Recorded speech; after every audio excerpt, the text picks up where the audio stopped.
Ici, vous voyez le défenseur ici. Fait que moi, je dis tout le temps que pour un défenseur, le bâton, c'est une extension de son nombril. Fait que si c'est pas comme des essuie-glaces sur votre voiture. Fait que si son bâton s'en va d'un bord puis de l'autre, ben le bas de son corps va aller d'un côté, puis le haut de son corps va aller sur l'autre. Fait qu'il va avoir des situations difficiles. Fait que c'est un peu ce qui se passe ici. Si vous regardez, sont concentrés sur son bâton, vous allez voir ce que je veux dire. Il se promène un peu partout. Fait qu'il se fait battre, puis c'est une chance de compter qu'on n'aurait pas eu besoin de donner. Ici, si vous regardez le défenseur ici, il commence bien, son hockey sur la glace. Mais là, on appelle ça un peu le flambeau olympique. Ce n'est pas un flambeau, il n'est pas dans un match d'ouverture pour les Jeux olympiques. Fait qu'on veut que le bâton soit par terre, puis aussitôt sur la rondelle. Puis si je reviens un petit peu ici,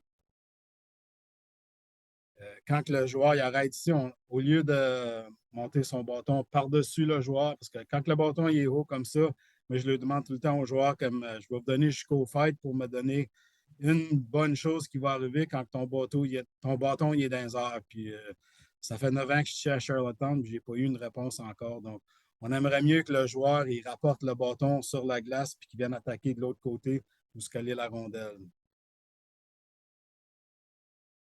Il était chanceux, il y a eu de l'aide pour finir le jeu. Si on regarde de l'autre côté, ce défenseur ici, euh, son bâton sur la glace, il va stick on puck,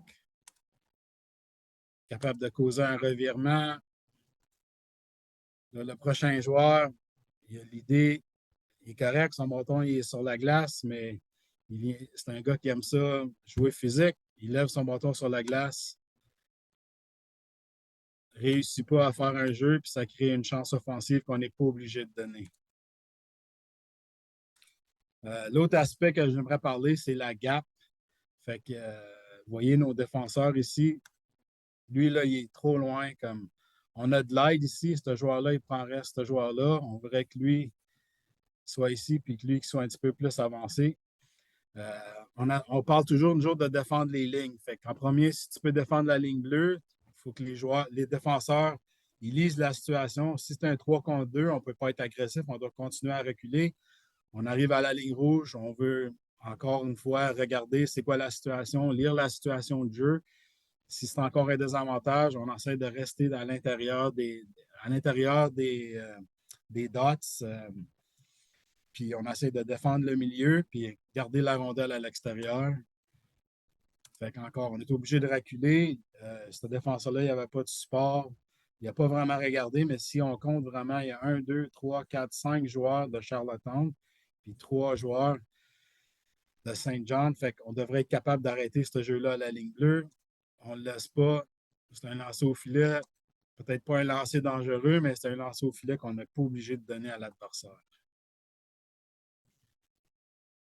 Puis, je vais parler d'une autre chose, c'est une gap latérale. Fait que nous autres pour avoir une bonne gap, on parle à nos défenseurs sur la ligne bleue, aussitôt qu'il y a un revirement, leur premier step devrait être dans la zone, pour les deux défenseurs, puis vers l'intérieur. Comme ça, mais s'ils commencent à reculer tout de suite, ça crée une mauvaise gap tout de suite. Fait qu'en allant un pas de l'avant, ça les met plus proches du joueur, puis ça les permet d'avoir une meilleure gap, entre autres. Puis ici, on voit un exemple parfait avec un bon bâton, une bonne gap. Ils retournaient vers leur milieu, les deux défenseurs. Donc, on est capable de défendre la ligne rouge, qui est important. Fait qu'on essaie tout le temps de défendre au moins la ligne rouge pour forcer un dégagement puis avoir une mise au jeu dans la zone offensive. Pour voir un peu comment on pratique, ça, c'est un peu pour pratiquer la lateral gap que j'ai parlé. Fait que le défenseur il est sur la ligne bleue. On veut que son premier pas soit de l'avant. On veut qu'il retourne dans le milieu. Puis là, il peut réattaquer. Fait que ça, c'est juste des.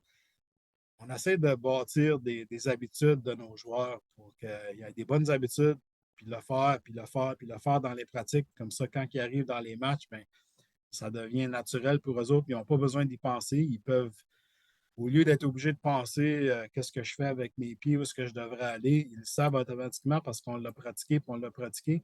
Fait que, au lieu de faire ça, ils peuvent lire le jeu, ils peuvent regarder où sont leurs coéquipiers, ils peuvent voir, dire OK, c'est un 3 contre 2, un 2 contre 1.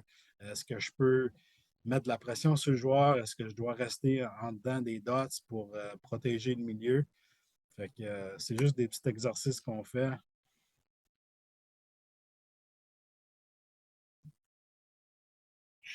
Donc là, on développe des bonnes habitudes. On veut que les joueurs, les défenseurs, ils aillent de l'avant en premier, euh, dans le milieu de la glace. Fait que premier pas dans la zone, dans le milieu de la glace, puis comme ça, ils peuvent retourner. Si vous regardez le défenseur ici, vraiment, nous autres, on veut que le défenseur il reste debout, puis on veut que son bâton soit en avant. Fait que, si vous regardez tout cet espace-là, c'est l'espace qu'on ne veut pas donner aux joueurs. Puis, en plus, je pense que toute la protection des joueurs, c'est en avant des autres. Fait que souvent, quand ils descendent sur un genou, ils exposent le dedans de la jambe, puis le dedans de leurs bras aussi, où ils ont moins de protection. Puis ça cause beaucoup de blessures. Donc, c'est une petite chose qu'on a changé. Ça a dévié beaucoup de rondelles dans la foule, où ça fesse les joueurs sur les jambières, donc où ils ont le plus de protection. Un autre exemple ici de si le joueur-là il serait debout avec son bâton en avant de lui, il serait stick on puck ici, puis il aurait probablement dévié la rondelle. Ce joueur-là, il n'est pas trop dangereux, il est derrière le filet. Si jamais que lui, il lance de là, puis il compte, ben, on va parler à notre gardien ou à notre coach de gardien qui parle à son goaler. C'est un autre tir qu'on n'a pas besoin de donner. Vous voyez la différence ici. Au lieu que ce joueur-là il aille de l'avant et qu'il prenne un tir, ben, il a vu que lui, il s'en venait, enlever le temps et l'espace, puis il est obligé de prendre une autre option. Un lancer bloqué. Encore notre joueur ici, son bâton sorti en avant, dévier la rondelle. Encore. Tous les bâtons sont sur la glace, essaie d'enlever, empêcher des passes.